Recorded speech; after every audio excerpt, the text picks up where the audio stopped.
네, 히브리서 기자는 우리가 이제 그 시온산에 이르렀다는 말로 이 내용으로 이 12장 오늘 읽은 본문이 기록되어 있습니다. 이제 히브리서 기자는 이스라엘의 그 시내산에서 하나님의 백성이 되었던 하나님의 백성으로 하나님과 언약을 맺었던 시내산에서 시작해서 지금 그들이 우리가 도달해 있는 시온산, 앞으로 우리가 이르러야 할 흔들리지 않는 나라, 하나님 나라, 이렇게 하나님 나라의 역사를 처음부터 끝까지 이렇게 기록하고 있습니다.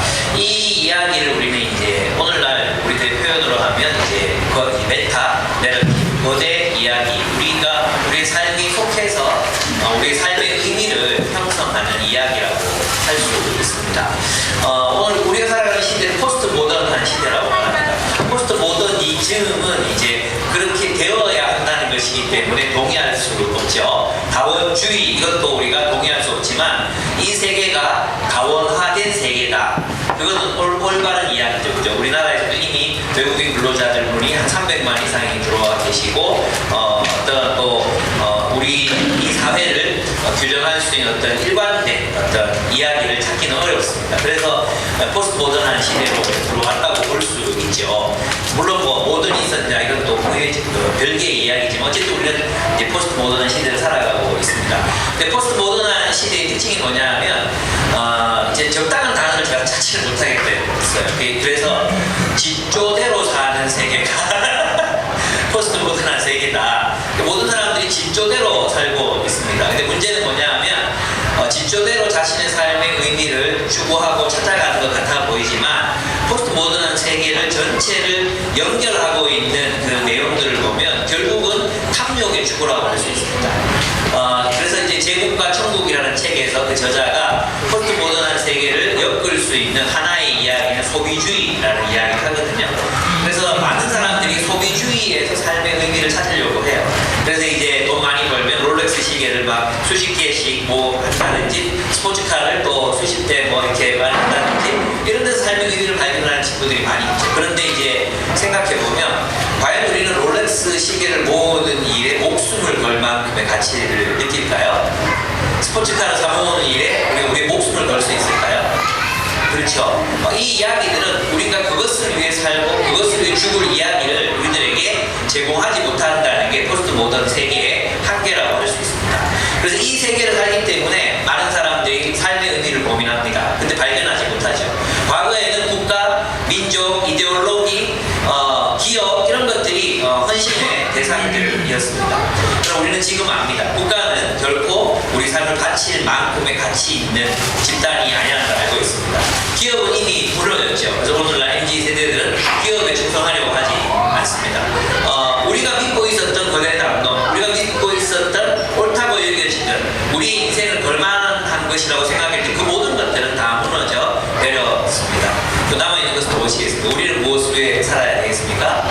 그리스도인들은 하나님 나라의 내러티브, 하나님 나라의 이야기를 우리의 이야기로 삼습니다. 이 이야기는 뿌리가 깊습니다. 그리고 이 이야기는 역사 속에서 성취되어 가고 있는 이야기이고 그리고 앞으로 성취될 이야기라는 것이죠. 그래서 우리는 이 이야기 속에서 살아갈 때 삶의 의미를 발견할 수 있습니다. 실제로 우리의 인생은 가치롭다 이렇게 여겨질 수 있는 그런 이야기들이 세상에는 그렇게 많이 존재하지 않습니다. 왜? 다들 질조대로 살고 있기 때문입니다. 그러나 우리의 이 이야기는 결코 무너진 적 없고 또 무너지지 않을 그런 이야기라는 것을 이제 히브리서 기자는 우리들에게 알려주고 있습니다. 히브리서 기자는 우리를 시내산으로 초대합니다. 이 시내산은 어떤 곳이었냐면 하나님과 하나님의 백성, 즉 이스라엘이 언약을 맺었던 장소였습니다. 그래서 이제 그 출애굽기 19장이 굉장히 중요한 성경인데요. 19장으로 넘어가 보면 그 히브리서 기자가 말했던 이 사건들 있잖아요. 여러분이 나아가서 이런 곳은 신산 같은 곳이 아닙니다. 만져볼 수 있고 불이 타오르고 흑암과 침함이 뒤덮고 폭풍이 곧 나팔이 울리고 무서운 말소리가 들리는, 그러니까 우리는 어디 팔레스타인 어떤 지방, 그쪽 어떤 지방에 시내산이라는 데가 있는데 거기에 가면 침침하고 소리가 막 들리고 나팔 소리가 막 이런 산이 있을 거라고 상상하시면 안 됩니다. 그런 산이 있는 게 아니면 다 아시죠? 제가 웃자고 한 얘기인데 그런 산은 실제로 없습니다. 그죠? 근데 언제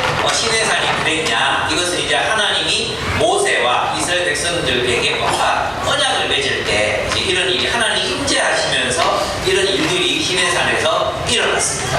하나님의 임재를 표현하는 게 구름, 연기, 소리, 또 천둥 같은 이런 소리 이런 것들이 동반한 상태로 하나님 그 시내산에 임재하셨다는 사실을 보여주셨어요. 그래서 그날 하나님이 오셨구나. 그리고 모세를 통해서 그 이후에 이제 모세가 율법을 선포하거든요. 하나님의 말씀을 선포해요. 근데 너희는 이 말씀을 따라 하나님의 백성으로 살아라. 이렇게 이제 언약을 맺는 거죠.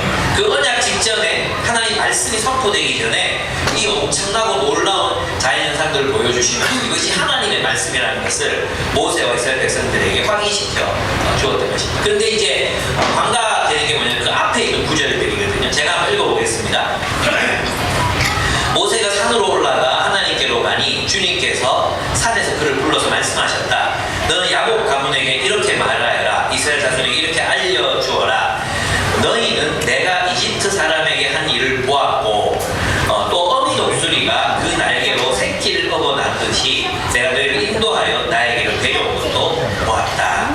이제 너희가 정말로 나의 말을 듣고 내가 세워준 언약을 지키면 너희는 내 민족 모든 민족 가운데서 나의 보물이 될 것이다.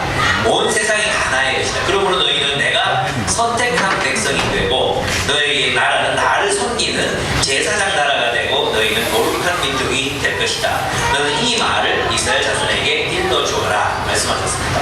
그러니까 원래 이집트에서 종살이하던 노예살이하던 이스라엘 백성들을 구출하셔서 하나님께서 이제 시내산 이렇게 이스라엘 이 팔레스타인 땅으로 인도해 내셨다. 마치 독수리가 어미 독수리가 새끼를 업어나르듯이 그렇게 내가 너희를 구원했다. 그러니까 내가 너희와 이제 언약을 맺고 너희를 내 백성으로 삼을 테니 너희는 나의 언약을 지켜라. 그리고 율법을 그들에게 선포하셨던 거죠. 그러니까 시내산에서는 옛 백성 하나님의 옛 백성이 어떻게 형성되었는가를 보여줘요. 그죠? 그런데 그 옛 백성들은 하나님께 직접 나아갈 수 없었다는 겁니다. 왜냐하면 나아가면 죽었어요. 왜? 하나님은 너무나도 거룩하신 분이시기 때문에 마치 이카루스가 태양을 향해 날아가다가 결국 나이가 떨어져 죽은 것처럼 하나님께로는 가까이 갈 수 없었죠.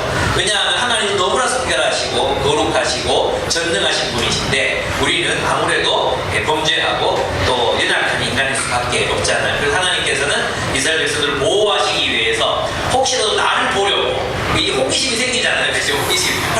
하나님 나타나고 뭐지? 그러고 하나님 보고 싶어서 들어갔다가 뒤지는 놈이 죽는 사람이 없도록 해라. 이렇게 하나님 명령하시고 제사장도 오려면 성결하게 가봐야 된다. 이렇게 말씀하시잖아요. 유일하게 누구만 하나님께 나갈 수 있습니까?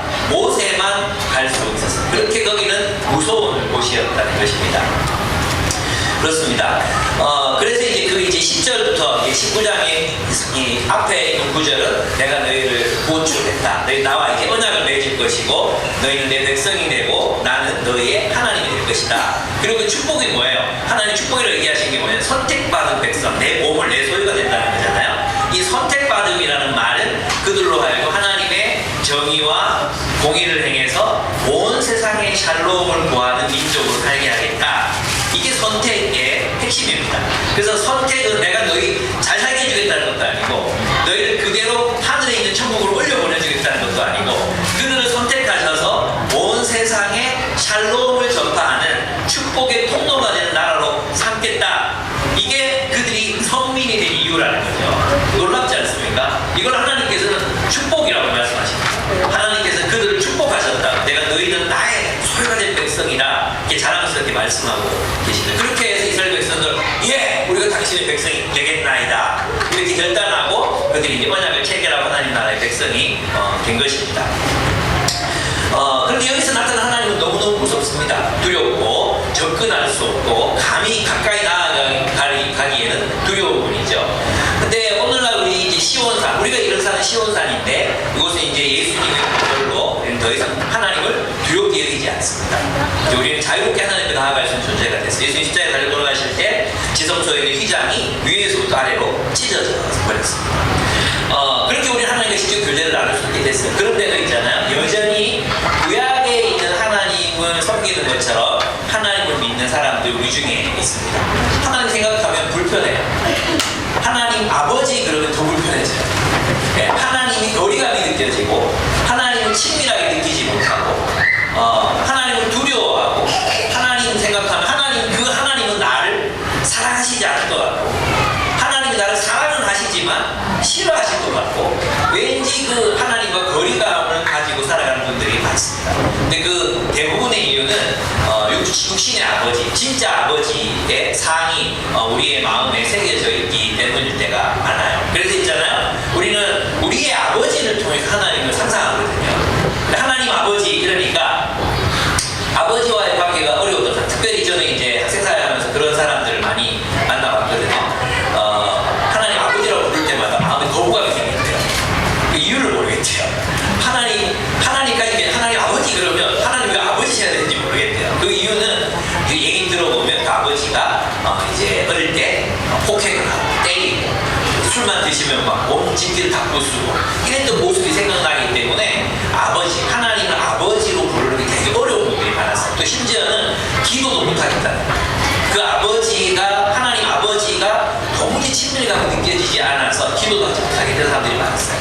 그래서 혹시라도 여러분 마음속에 성경이 이야기하는 대로의 하나님을 우리가 믿지 않고 여러분이 만들어낸 하나님, 여러분 마음속에 그려져 있는 하나님을 여러분 속이고 있을 수가 있어요. 특별히 우리에게 부모님들이 나에게 완벽주의적인 그런 삶을 요구하셨다. 저희 어머니가 그러셨고 저희 부모님도 약간 완벽주의자신데 하여튼 뭐 조금이라도 잘못하면 내가 날라오는 그런 상황 알죠? 어릴 때 그렇게 우리가 살았거든요. 그래서 제 마음속에는 항상 하나님을 생각하면 뭔가 나에게 완전한 것을 요구하고 나는 그것을 이룰 수 없는, 그래서 항상 뭔가 나에게 불만족해 있는 나를 좋아하지 않는 그런 하나님에 대한 상황을 벗겨내는데 시간이 진짜 많이 걸렸어요.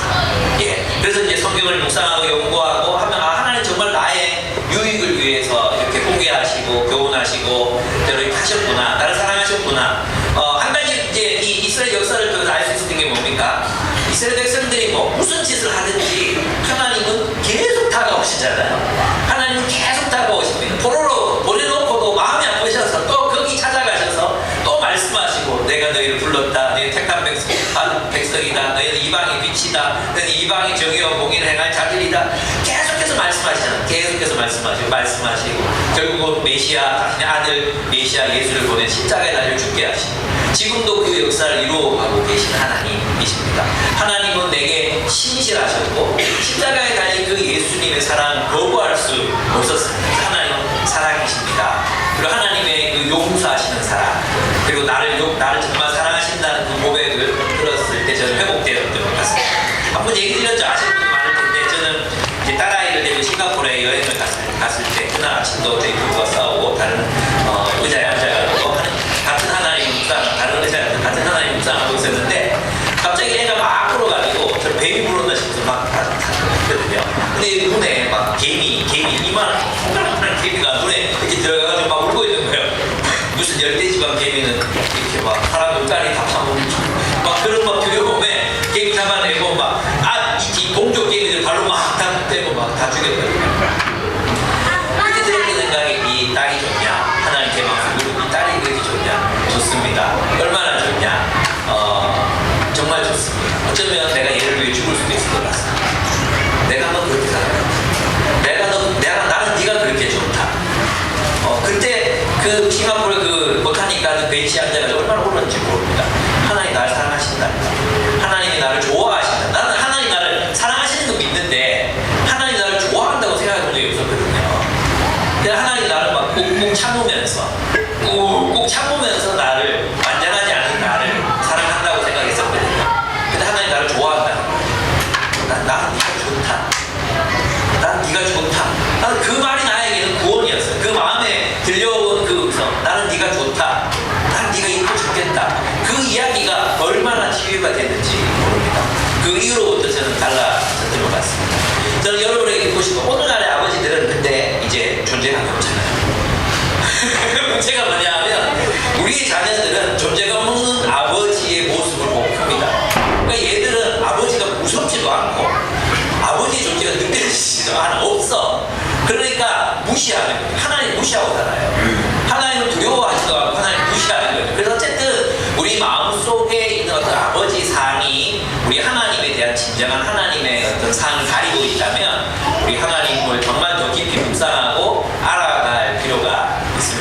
성경이 말하는 대로 하나님을 우리가 경험하고 누리고 향유할 필요가 있다는 여러분에게 말씀드리고 싶습니다.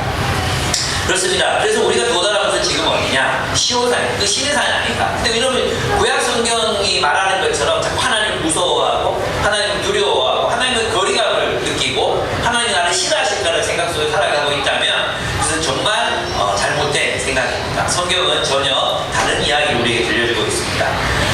우리가 이런 곳은 신의 산이 아니다. 그죠? 이제 어디예요? 시온산이다. 이렇게 말하잖아요. 그러면 시온산이 뭐냐면 시온산이 어디에 있습니까?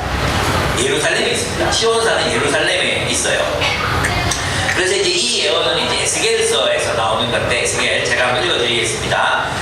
주 여호와께서 이같이 말씀하시되 내가 백향목 꼭대기, 이 백향목이 이스라엘 말하는 이스라엘 역사를 말해요. 그 이스라엘 역사 속에서 꼭대기 세 가지는 새로운 역사잖아요. 새로운 역사. 그 세 가지 끝에서 한 가지 높은 가지를 꺾어다가 심으리라. 내가 그 높은 세 가지 끝에서 연한 가지를 꺾고 높고 우뚝 솟은 산에 심되, 이 시온산이에요. 높고 우뚝 솟은 산, 예루살렘에 있는 시온산에 심되, 이게 이제 그 메시아를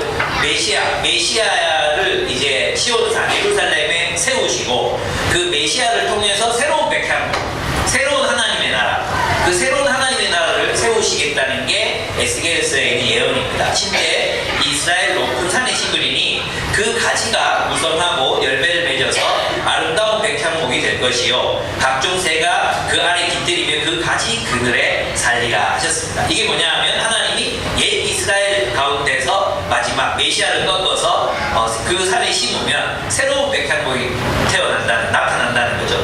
그래서 그 큰 백향목, 많은 짐승들과 새들이 깃들이는 이 새와 짐승들은 이방 나라를 말해요. 그러니까 많은 이방 나라들이 와서 뭐가 돼요? 하나님의 백성이 되는 새로운 언약, 새로운 이스라엘, 새로운 하나님의 나라가 그 연한 가지 메시아를 통해서 예루살렘에서부터 시작된다. 이렇게 이제 예언하셨던 겁니다.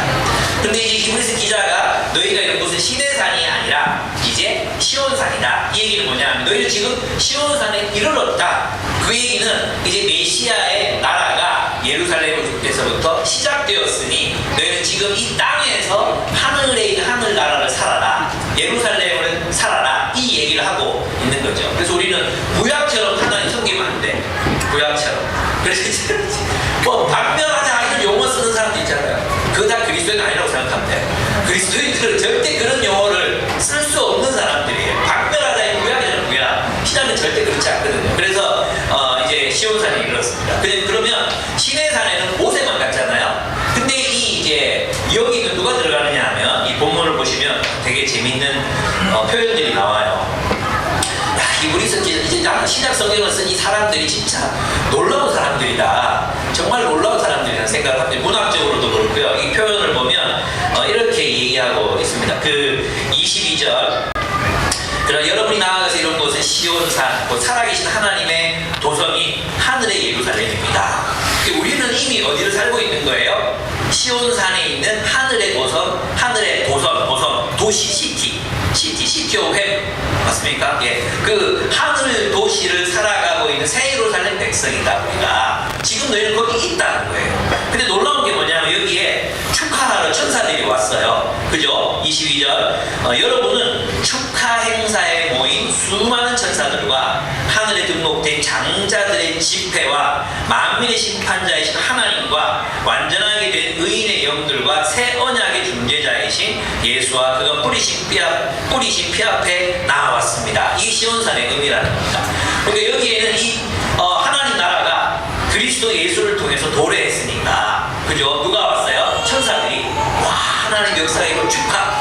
이제 드디어 너희가 여러분이 기다리던 메시아가 통치하시는 하나님 나라가 왔습니다. 축하 행사에 모였다는 거예요. 그래서 있잖아요. 이 모임은 뭐예요? 예배죠. 근데 여기 보면 신의 산은 모세 혼자 갔잖아요. 근데 여기는 보면 장자들의 연합체인 에클레시아, 장자들의 집회라고 얘기하는, 이 장자가 누구냐 하면 바로 인류 가운데 뽑혀진 우리 그리스도인들을 말해요. 이 그리스도인들의 집회뿐만 아니라 구약 성경에서 하나님의 백성으로 인정받은 의인들, 그들 모두를 말하는 거죠. 그래서 그들이 뭐가 되는 다 전체, 이 집회가, 이 에클레시아 전부가 어떻게 해요?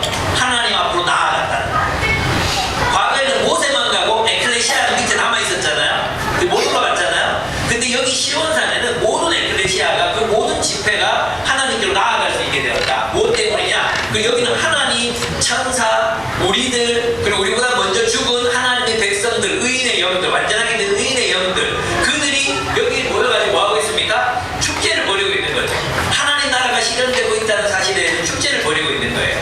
그래서 있잖아요, 우리의 이 모임은 뭐예요? 축제죠, 축제. 우리 뭐하러 모입니까? 존슨도 얘기했지만 우리는 이 축제를 벌이기 위해서 예배를 드리는 것입니다. 축제.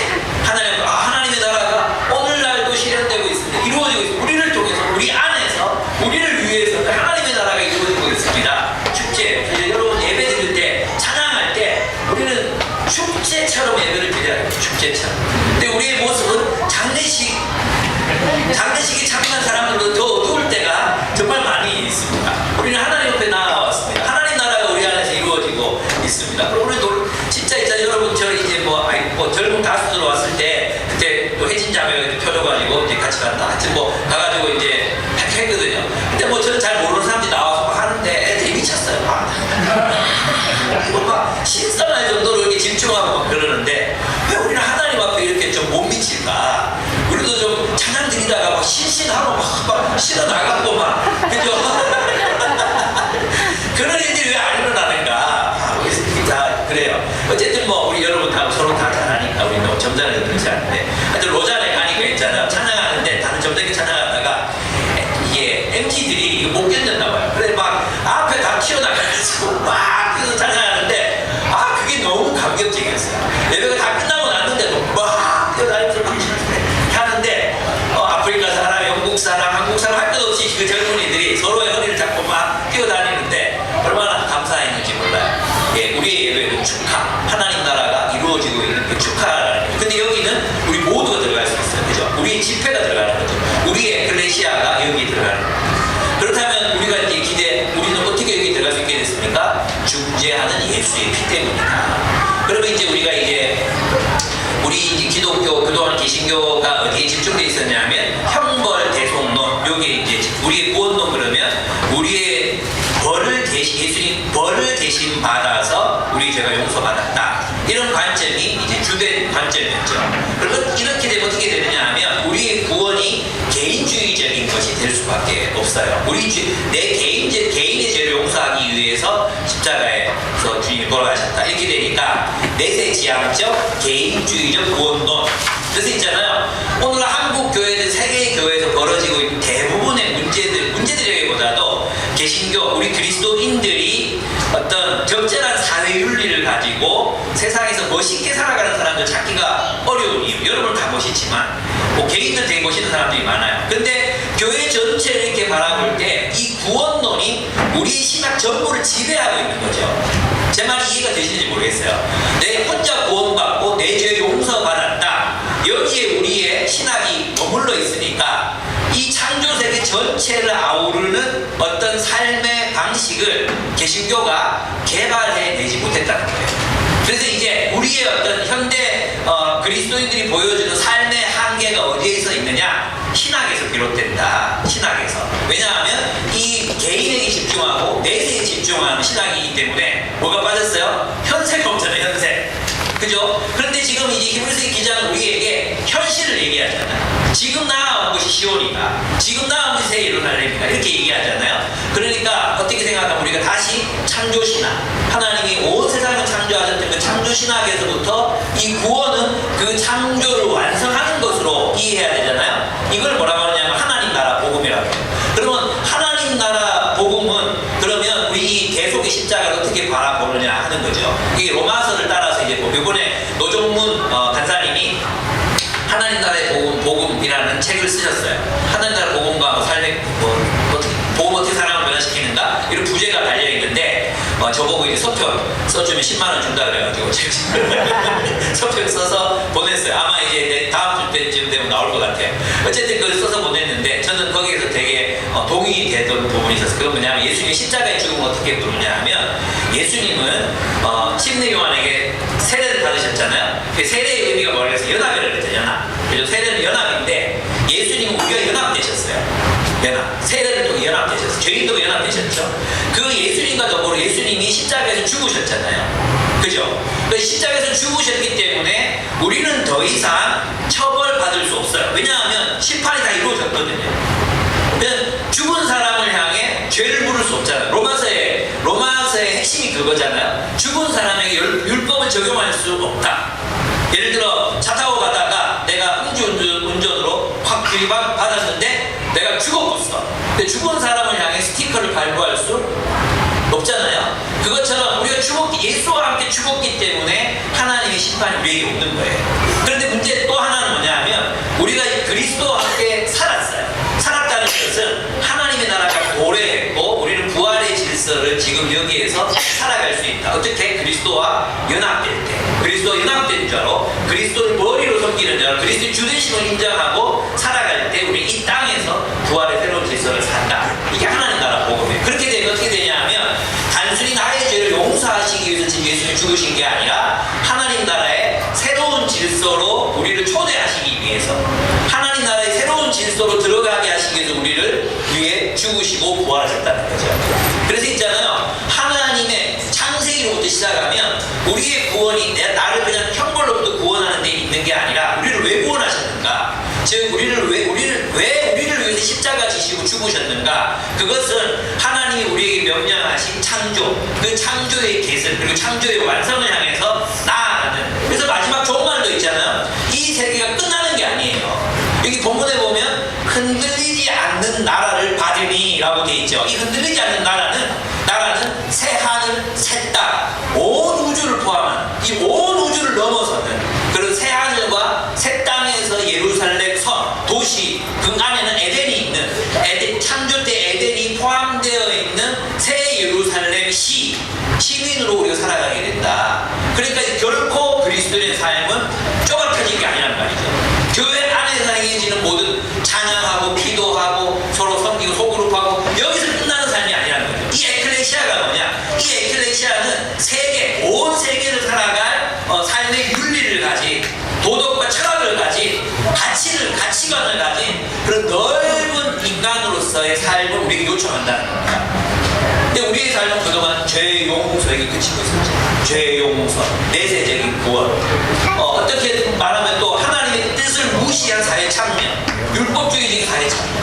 이런 것들이 우리 그동안에 이 성경에 오도된 측면들이 있었다는 거예요. 그래서 우리가 지금 여기 회복해야 될 게 뭐냐? 하나님이 말씀하신 하나님 나라의 복음, 온 세계를 살아갈 근거를 우리에게 제시한 하나님 나라의 복음을 우리가 가지고 그 안에서 우리 신학과 세계관을 발전시켜갈 필요가 있습니다. 근데 지금 여기서 살고 우리에게 요청합니다. 그래서 저는 여러분 있잖아요. 제가 이제 리더 훈련할 때도 얘기 드렸는데 좀 그랬으면 좋겠어요. 그래서 이제 어떤 말이냐면 그냥 교회 안에서 말통해.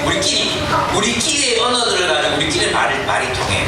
근데 온 세계의 지성이 생각해보면 아볼로 유대인의 말을 이기더라 했잖아요. 이 아볼로를 누가 가르쳤습니까? 브리스길라가 가르쳤죠. 브리스길라와 아볼로와 평신도가 아볼로를 가르쳐. 이 아볼로는 유대인들에게도 되게 유능한 학자였거든요. 근데 브리스길라와 아볼로가 얘들을 가르쳐. 히브리서를 보십시오. 얼마나 탁월한 문학적인 표현들과 온 세계를 포괄하는 그 넓은 세계관을 가지고 있잖아요. 근데 우리의 삶은 왜 이렇게 쪼그라들었을까요? 있잖아요. 여러분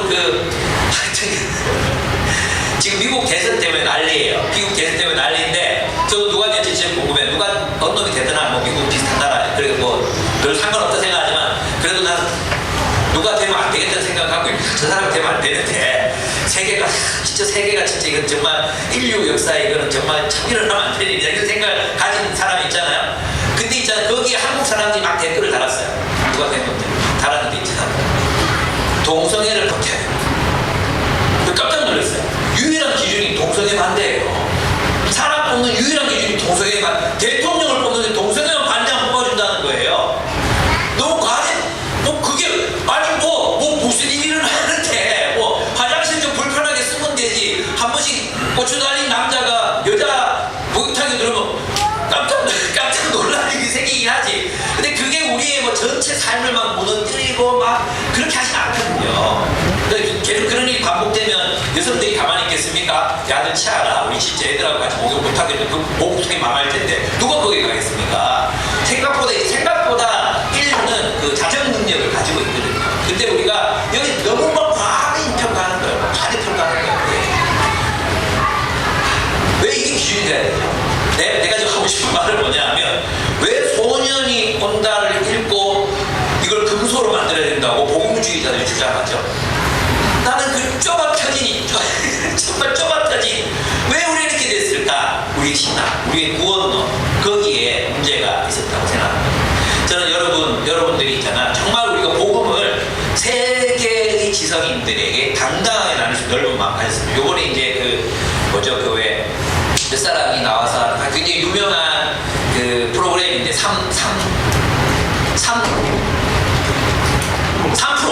3프로 TV. 예. 그 3프로 TV에 이번에 이제 그 연대에 계시는 김학철 교수님 그리고 몇 분이 나가셨거든요. 그리고 이제 또 네메아에 계시는 배덕만 교수님 이런 분들이 나가셔서 기독교에 궁금한 것들을 그분들이 막 물었어요. 근데 있잖아요. 반응이 진짜 좋아요. 반응이 정말 좋거든요. 왜냐하면 이분들이 복음을 현대적인 말로 그리고 그들이 알아들을 수 있는 용어를 막 설명을 해줘요. 그랬더니 여기 앉은 패널들이 다 무신론자들이고 그런데 너무 시원했다고 이렇게 흥미진진한 얘기를 기독교가 가지고 있는지 몰라도 이런 평가해요. 그죠? 나는 이런 사람들을 우리가 길러내야 된다고 생각해요. 우리 기쁨의 교회 사람들 그랬으면 좋겠어요. 이 복음을 정말 정확하게 이해하고 있으면서도 세상과 소통할 수 있는 지성을 가진 사람들 그런 사람들이 되기를 원해요. 소년이 온다 읽으세요. 제발 좀 읽으세요. 예, 읽으세요. 괜찮아요. 채식주의자 읽으세요. 예, 좀 넓어지세요. 우리 애들 좀 넓게 키우고 싶어요. 그래서 넓고 깊고 넓게 높게 멋진 사람. 와, 이 사람 정말 멋진 사람이네. 이런 사람. 저는 그런 평가를 많이 들으면서도 그런 평가를 많이 들었거든요. 여러분도 그런 사람이라고 저는 믿습니다. 기독교인 그러면 말 안 통하는 사람, 답답한 사람, 이게 아닙니다. 우리가 이곳은 어디입니까? 시온입니다. 시온사. 그 넓은 곳, 천사들과 하늘의 하나님과 그리고 빛 대신 있잖아. 예수 그리스도의 중재함 그리고 온 에클레시아가 이 에클레시아 살아가는 곳이 어디입니까? 하나님 나라. 그 하나님의 나라를 살고 하나님 나라를 증언하고 정말 멋진 그리스도인으로 우리가 성장했으면 좋겠습니다. 앞으로 우리의 다음 세대들, 한국교회에서 살아가는 다음 세대들 좀 그렇게 길렀으면 좋겠습니다. 그렇습니다. 그래서 새 언약의 핵심이 뭡니까? 오늘 새 언약의 중재자라고 말씀했잖아요. 근데 새 언약이 뭐냐 하면 새 언약의 핵심은 예수 그리스도를 믿는 사람들에게 하나님이 성령을 보내주셔서 율법을 따라 율법을 마음에 새긴 백성으로 살게 하신다. 이게 새 언약의 핵심이에요.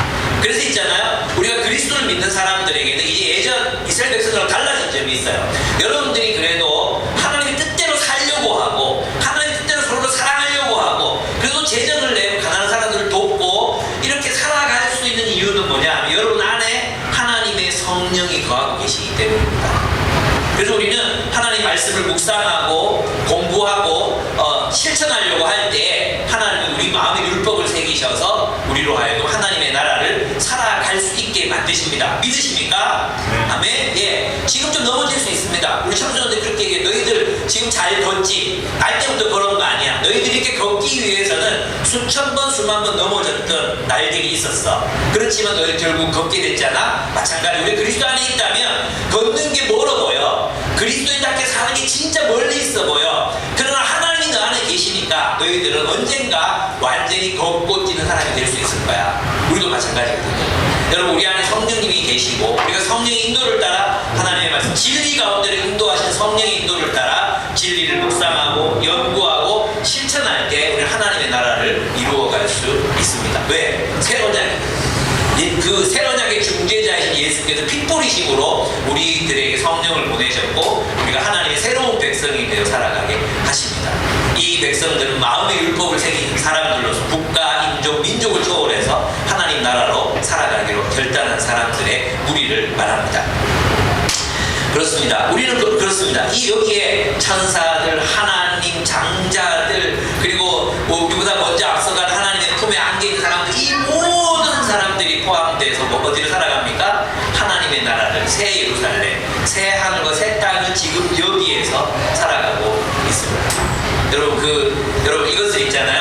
죽어서 천국 간다는 얘기가 아니에요.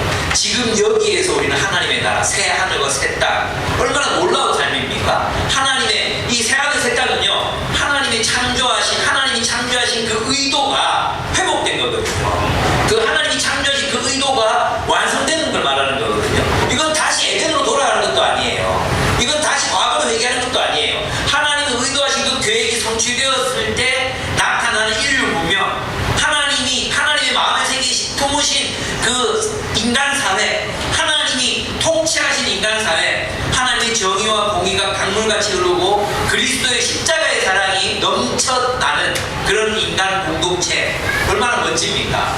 얼마나 멋지겠습니까? 남을 위해 십자가에 자신을 못 박을 수 있는 사람들이 모여 살아가는 공동체, 얼마나 멋진 공동체입니까? 이러한 공동체를 주님이 완성해 가시는 것입니다. 이 종말을 살아가는 사람들이 바로 우리들입니다. 그래서 마지막 우리가 이르게 될 것은 바로 흔들리지 않는 나라라는 거죠. 하나님의 종말이 우리를 기다리고 있습니다. 26절을 보시면 그때에는 그의 음성이 땅을 뒤흔들었지만, 시내산에서는 땅을 뒤흔들었지, 이번에는 그가 약속하시기를 내가 한 번 더 땅뿐만 아니라 하늘까지도 흔들겠다 하셨습니다. 이때 한 번 더라는 말은 흔들리는 것들, 곧 피조물들을 없애버리는 것입니다. 이렇게 말씀하셨잖아요. 그러니까 이제 이게 뭐냐 하면, 하나님께서는 하나님이 인류를 창조하시고 인간에게 이 세상을 맡기셨잖아요. 그죠? 근데 이 하나님이 맡기신 이 세상에서 하나님의 뜻이 아닌 것들을 다 흔들어서 어떻게 한다는 거예요? 무너뜨리겠다는 거예요. 왜 흔듭니까? 왜 하늘과 땅을 진동하십니까? 하나님의 마음속에 하나님의 창조가 완성되어 갈 때, 하나님 마음에 어떤 것들, 즉 인간의 탐욕을 중시로 생겨난 문화, 문명, 그리고 모든 것들은 다 무너져 없어질 거라는 겁니다. 이때 피조 세계가 다 없어지는 게 아니에요. 지구가 사라지는 것도 아니고 우주가 사라지는 것도 아닙니다. 오늘 본문을 보시면 이렇게 되어 있어요. 왜 그렇게 흔드십니까? 흔드시는 이유는, 그렇게 하는 것은 흔들리지 않는 것들이 남아있게 하는 것입니다. 흔들리지 않는 게 뭐예요? 하나님의 나라만 흔들리지 않습니다. 그래서 하나님 나라 안에 있는 모든 삶들은 그 안에 남아있습니다. 하나님 나라 안에 남아있는 삶이 뭐겠어요? 그죠? 하나님의 뜻에 합당한 문화가 거기에 남아있습니다. 그래서 이사야 61장을 보면, 이사야서 61장, 거기에는 여러분 왜 찬양팀 아이사야 61 있잖아요. 그 팀이 이제 로잔에서도 찬양 인도했거든요. 진짜 정말 음악적 수준도 높고 너무 생긴 것도 그렇고 너무 대단하더라고요. 나 너무 좋았거든요. 근데 이사야서 61장이 말하는 게 뭐냐 하면, 하나님이 다시스의 배들이 이제 시온을 모이게 해야 합니다. 근데 그 가운데 어떤 것들은 파괴하시고 어떤 것들은 그 나라 안으로 들어오게 하십니다. 근데 그 배들이 싣고 있는 게 뭐냐 하면, 모든 나라들의 각양각색의 문명, 문화진들, 그런 것들이 하나님 나라 안으로 들어옵니다. 그러면 우리는 무엇을 위해 살아야 됩니까? 라고 이제 물을 때 히브리서 기자는 뭐라고 말합니까? 거기에 남겨질 것들을 위해서 살아라. 영원히 존재하게 될 것들을 위해서 살아라. 이 땅에서 심판받을 것들을 위해서 살지 말고, 썩고 부패하고 무너져버리고 말 것들을 위해서 살지 말고, 특별히 여기서 우리는 흔들리지 않는 나라를 받았으리라고 말했잖아요. 그러면 너희는 이 세상 나라를 위해 살지 말고, 흔들리는 세상 제국을 위해서 살지 말고, 흔들려 무너질 수밖에 없는 세상 제국에 속한 삶을 살지 말고, 이런 뜻이죠. 너의 탐욕과 야심을 이루기 위해서 그 세상 질서 속에서 결국은 사라지고 말고 파괴되고 말 것들의 삶의 의미를 부여하지 말고, 세상 속에서 삶의 의미를 찾지 말고 하나님 나라 이야기, 흔들리지 않는 하나님 나라 이야기를 살아라, 이렇게 말씀하고 계시는 것입니다. 그럼 여러분의 삶의 이야기는 어디에 속해 있습니까? 하나님 나라입니까? 세상 나라입니까? 여러분의 삶의 의미와 성공과 실패를 어디에서 발견하고 계십니까? 하나님의 나라입니까? 세상입니까? 이제 청소년들하고 이 본문을 DSM했습니다. 그리고 마지막에 칠판에다가 흔들리는 것들, 없어지고 사라지는 것들, 이쪽에는 흔들리지 않고 영원히 남을 것들, 나와 상이 적으라고 했습니다. 한 놈이 나와가지고 흔들리는 것들의 목사님이라고 적었습니다. 얘가 깊이 있었어요. 아니, 천국에서 목사가 필요 없을 것 같은 얘기하는 거예요. 맞다, 목사 필요 없지. 김유복은 거기 가지만 목사로 가는 거 아닌 것 같다. 그죠? 우리 모두 그때는 하나님을 알 거니까, 그죠? 맞다. 그런데 뒤에 또 한 놈이 나와요. 제 친구 신희준. 니는 아니다. 그건 아니다. 이러면서 이제 우리가 얘기했었거든요. 여러분, 그러면 무엇이 남겨질까요? 무엇이 그 영원한 하나님 나라에 남겨지고 무엇이 남겨지지 않을까? 파괴될까요? 여러분, 여기 있잖아요. 우리는 생각하죠. 파괴되지 않을 거, 눈에 보이지 않는 저 하늘에 있는 플라토닉한 것들, 그것들은 파괴되지 않을 거라고 생각하는, 이건 완전히 헬라적인 생각이라는 거예요. 예. 왜냐하면 우리는 이 무엇이 남겨질 것인가 어디에서 그거를 찾아야 되냐 하면 창세기에서 찾아야 돼요. 창세기에서. 그래서 하나님이 우리를 창조의 대승자로 부르셨잖아요. 그래서 우리는 하나님 안에서 실을 쓰고 하나님 안에서 건축을 하고 하나님에서 조각을 하고 하나님 안에서 집을 짓습니다. 하나님 안에서 노래합니다. 하나님 안에서 한다는 건 무엇입니까? 사랑으로 한다는 겁니다. 하나님을 사랑하기 때문에, 이웃을 사랑하기 때문에 우리가 행한 그 모든 것들은 하나님 나라에 남겨지게 될 것입니다. 오직 우리가 사랑으로 한 것들만 그 나라 안에 남겨지게 될 것입니다. 그럼 우리가 만약 세상 속에서 롤렉스 시계 뭐 스포츠카 뭐 우리는 아무도 그럴 수 있는 사람도 없지만, 이런 삶을 추구했던 사람들, 그런 게 있잖아요. 왜? 우리 한국 교회는 대형 교회와 대형 교회가 되고 싶으면 작은 교회로 남아요. 이 이야기들 있잖아. 요런 것들은 하나님 나라에 남지 않는 거예요. 만약에 우리가 여기서 그래서 중요한 게 뭐냐 하면 무엇이 남겨질 것인가를 아는 것. 이것은 하나님의 뜻을 분별하는 지혜가 우리에게 있어야 된다는 거예요. 동기가 중요한 게 아니에요. 동기보다 더 중요한 게 있어요. 사람들은 말하잖아요. 내가 자주 얘기하잖아요. 동기가 선하면 마치 다 해결되는 것처럼 생각하잖아요. 근데 십자군 운동에 가담했던 수많은 젊은 그리스도인들 동기는 정말 순수했거든요. 근데 이용당했죠, 권력에. 그러니까 우리에게는 오늘 우리 시대는 이 참과 거짓을 분별하는 게 굉장히 어려운 시대가 됐어요. 그래서 우리는 더욱더 하나님의 뜻을 분별하려고 애를 써야 돼요. 우리가 하나님 뜻 안에서 행한 모든 일들은 하나님 나라에 남겨지겠지만 우리가 세상에 속해서 했던 모든 일들은 부패하고 사라지고 다 흔들려서 무너지게 될 것입니다. 대표적인 게 뭡니까? 국가, 나라 다 무너질 것입니다. 기업 다 무너질 것입니다. 전쟁, 이 세상에 속한 그 모든 것들 다 사라질 것입니다. 여러분, 미사일이 천국에 있으면 됩니까? 미사일이 없을 겁니다. 그죠? 그럼 미사일을 만들었던 기술 필요합니까? 안 필요합니까? 필요한 이웃을 위해서. 예. 그거 있어야 우리 우주 여행 할 거 아니에요. 하나님 창조하신 우주를 안드로메다도 가보고 해야 될 거 아니에요. 아닙니까? 안 가보고 싶습니까? 예. 그런 과학기술 문명 다 하나님의 창조 의도 안에 있었던 거잖아요. 그것들은 완성된 형태로 다 남겨지게 될 것입니다. 사람을 살상하기 위해서 만들었던 모든 기술들도 그날에는 창과 칼을 쳐서 보습을 만들고 쟁기를 만들잖아요. 그러한 모습으로 변화된 채로 남겨지게 될 것입니다. 우리가 생각하는 천국은 영혼들만 울거리는 그런 이상한 세계가 아니라 하나님의 창조의 계획이 완성되는 곳입니다. 새하늘과 땅, 그곳에는 하나님의 정의가 살아있다고 말했습니다. 하나님의 정의와 공의가 살아있는, 그래서 세상의 모든 무기들, 세상의 모든 악한 것들, 폭력적인 것들, 이 모든 것들이 변해서 거기에 있을 겁니다.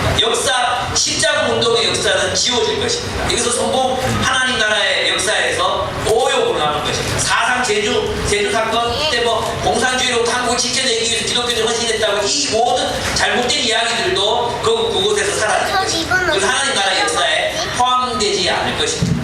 여러분, 오늘날 많은 그리스도인들이 하나님을 위해서 하나님의 뜻이라고 생각하면서 행하는 악행들이 얼마나 많은지 아십니까? 오늘날 우리 여러분은 저와 여러분은 혼합주의, 저는 이원론 문제가 아니에요.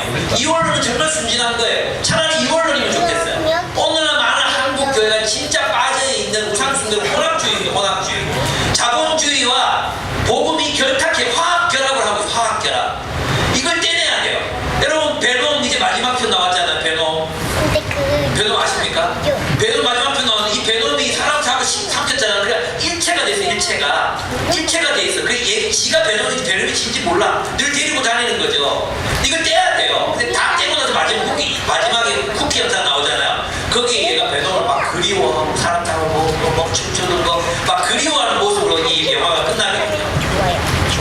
저는 참 우리 모습하고 비슷하구나 생각이 들었어요. 여러분, 우리와 화학적 결합을 하고 있는 세상의 가치들이 무엇이 있는지 진짜 하나님의 말씀으로 예리하게 칼날을 갈아서 잘라내지 않으면, 그걸 떨어뜨리지 않으면 우리는 혼합주의자, 즉 우상숭배자로 세상을 살아갈 수밖에 없어요. 하나님이 기뻐하시지 않는 일을 열심히 하나님이 기뻐하신다고 믿고 행함으로 하나님을 모독하고 하나님을 욕되게 할 수 있습니다. 우리 기독교 역사, 이 기독교 역사 속에 이러한 일들이 늘 반복되어 왔습니다. 우리는 다시 한번 우리가 소수를 남겼습니다. 하나님의 말씀의 분별력으로 우리가 살아가는 이 세계를 비판하고 판단하고 하나님의 말씀을 따라 살아갈 노력을 해야 합니다. 그렇죠? 여러분 두려워하지 말고 하나님 안에서 모든 것을 행하십시오. 예, 우리 아들 레미가 책 쓰고 싶대요. 네, 좋다. 얘가 소년이 본다를 읽으면서 내용은 아직 끝까지 보여줘서 모르겠는데 그 문학적 표현이 너무 멋있대요. 내 아들이다. 내 아들이구나. 너는 문학적 감수성이 있구나. 그래, 책을 쓰려면 많이 읽어야 된다. 많이 읽어라. 지금부터 많이 읽으면 책을 쓸 수 있지. 그리고 너는 이제 물리치료사가 되면 고통받는 사람을 많이 만나게 될 텐데 그 이야기 써도 좋겠다. 이런 얘기 하니까 다 기록해 놓을게. 이렇게 아침에 그 대화하면서 왔었거든요. 우리가 하나님 안에서 행한 사랑으로 행한 모든 일들을 남게 됩니다. 우리가 과학을 연구하는 사람이라면 그 과학적 기술들이 남겨지게 될 것입니다. 여러분들이 폴 스티븐슨 그런 얘기 했잖아요. 어떤 얘기 했습니까? 내가 손주를 위해서 사랑이 탔기 때문에 손주를 위해서 깐 마루 바다, 그것은 하나님 나라에 남겨질 것이라고 말했습니다. 여러분 어떻습니까? 우리는 하나님 안에서 무엇을 행하고 계십니까? 여러분들 어떤 삶을 살아가고 계십니까? 그것은 하나님의 창조를 계승하고 하나님을 위해서 이웃을 사랑하기 위해서 행한 모든 일들, 내가 가르치고 내가 정말 하나님의 사랑으로 교단에서 아이들을 가르치고 사랑했던 모든 일들은 하나님 나라 이야기 속에 남겨질 것입니다. 우리가 누군가를 사랑해서 행한 모든 일들, 내가 요리를 하고 또 밥을 짓고 때로는 책을 쓰고 때로는 건축을 하고, 그죠? 또 뭐 있습니까? 음악을 만들고 영화를 만들고, 이 모든 일들이 다 남겨지게 될 것입니다. 아멘? 여러분 있잖아요, 그 나의 해방일지인가 하는 드라마가 있었죠. 그 드라마가 정말 성경적인 내용들이 정말 많았거든요. 근데 그 드라마에서는 어떤 예수님 얘기, 하나님 얘기 한마디도 하지 않아요. 맞죠? 근데 작가는, 그 드라마를 쓴 그 대본 작가는 자기는 성경에서 많은 사람들에게 성경적 가치 알리기 위해서 썼다고 비밀리에 누군가에게 얘기를 들었습니다. 그 교회 목사님이 나한테 얘기해 주셨어요. 네, 그래서 이 나의 해방일지를 우리가 천국에서 볼 수 있을까요? 저는 볼 수 있다고 봐요. 이 음악을 들을 수, 그렇지 않는데 그래서 제가 신희준이한테, 희준이가 축구 좋아하거든요. 야, 천국에 축구가 있겠나 없겠나? 없을 것 같아요. 내가 이거 얘기했는데 축구가 왜 없어? 있지. 축구 있습니다. 기뻐하십시오. 형제들이요, 기뻐하십시오. 축구가 있습니다. 천국에 축구가 있고요, 러닝 크루도 있습니다. 청춘 라이딩도 거기 있을 수 있습니다. 여러분, 우리가 그렇게 하나님 안에 남겨질 것들을 위해서 주님 안에서 살아가시는 여러분들이 계시기를 축복합니다. 이 세상의 헛된 가치, 헛된 것, 썩어지고 없어지고 말 것들, 사라질 것들, 부패할 것들, 흔들리면 무너지고 말 것들, 그 세계 속에 속해서 살지 말고 하나님 나라의 영원한 이야기, 영원히 남겨질 이야기, 그 이야기 속에서 여러분의 이야기를 만들어 가시기를 축복하고 또 축복합니다. 여러분이 행한 모든 것들이 거기에 남겨지기를 축복합니다. 예, 여러분, 고린도서를 보면 그런 얘기 있습니다. 마지막 날에 부끄러운 부분이죠. 부끄러운 부분. 불로 우리가 우리의 삶의 공력을 다 드러나게 할 때 어떻게 되냐면 하나님은 소멸하는 분이십니다. 다 타고 죄만 남은 사람들, 세상 속에 있는 세상적 가치들을 가지고 삶을 쌓은 사람들, 공동체를 세운 사람들, 다 무너지고 다 죄만 남습니다. 그걸 부끄러운 부분. 그러나 불로 다 태웠는데 보석들, 금과 은들, 불에 타지 않는 것들로 자신의 인생과 공동체를 세운 사람들이 있었습니다. 그것은 그 안에 남습니다. 무엇이 그것에 남겨지겠습니까? 여러분, 무엇을 위해서 사시겠습니까? 무엇을 남기시겠습니까? 예, 저는 저와 여러분들은 그 하나님 나라에 영원히 남겨질 것들을 위해서 헌신하시고 살아가신 여러분들이 계시기를 축복합니다. 그 남겨질 것들은 다름이 아니라 하나님을 사랑하고 사람들을 사랑했기 때문에 행한 모든 일들의 열매, 그것들이 그곳에 남겨질 되어지게 될 것입니다. 우리 함께 기도하겠습니다.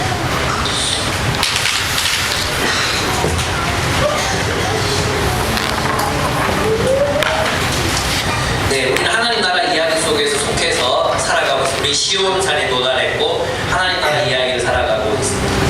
하나님 앞에 하나님, 혹시라도 제가 하나님을 위해서 행한다고 하면서 어쩌면 하나님이 기뻐하시지 않는 일을 내가 열심히 하고 있는 건 아닙니까? 물어봤으면 좋겠습니다. 그리고 나에게 정말 예리한 칼날 같은 분별력을 주셔서 내게 붙어있는 세상적인 가치관들을 분별해내고 정말 순수하게 주님의 뜻을 따라 행하는 나의 삶이 되게 해주십시오. 영원히 남겨질 것들을 위해서 살아가는 내 생이 되게 해주십시오. 서도 문드러지고 없어지고 부패하고 흔들며 무너질 것들을 위해서 살지 말고 영원히 남겨질 것들을 위해서 살아가는 내 생이 되게 해주십시오. 이렇게 주님 앞에 기도하도록 하겠습니다. 기도하겠습니다.